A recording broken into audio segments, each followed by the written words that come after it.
दोस्तों नमस्कार। वायरल भोजीवुड में आपका स्वागत है। दोस्तों इस वीडियो में हम बात करने वाले हैं खेसारी लाल यादव की नई फिल्म बलमुआ कैसे तेजब के बारे में। दोस्तों खेसारी लाल यादव की ये फिल्म बहुत बड़े बजट में तैयार किया गया है। इसका शूटिंग लंदन में किया गया है। इस फिल्म में खेसारी लाल यादव के साथ दो एक्ट्रेस और भी हैं, जिसमें मधु शर्मा और काजल राघवानी हैं।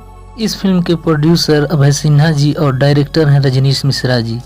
इस फिल्म को यसी फिल्म के बैनर के तले बनाया गया है। दोस्तों खबर ये है कि इस फिल्म की डबिंग को कंप्लीट कर लिया गया है। इसकी जानकारी डायरेक्टर रजनीश मिश्रा जी ने अपने सोशल मीडिया के जरिए शेयर किया है। दोस्तों इस फिल्म को कोरोना के माहौल के चलते देखिए कब तक रिलीज किया जाता है। दोस्तों अगर हमारा ये वीडियो आपको पसंद आया हो तो चैनल को सब्सक्राइब करें, बेल आइकन दबाएं और वीडियो को लाइक करें, कमेंट करें और शेयर करें। फिर मिलेंगे अगले वीडियो में, तब तक के लिए नमस्कार।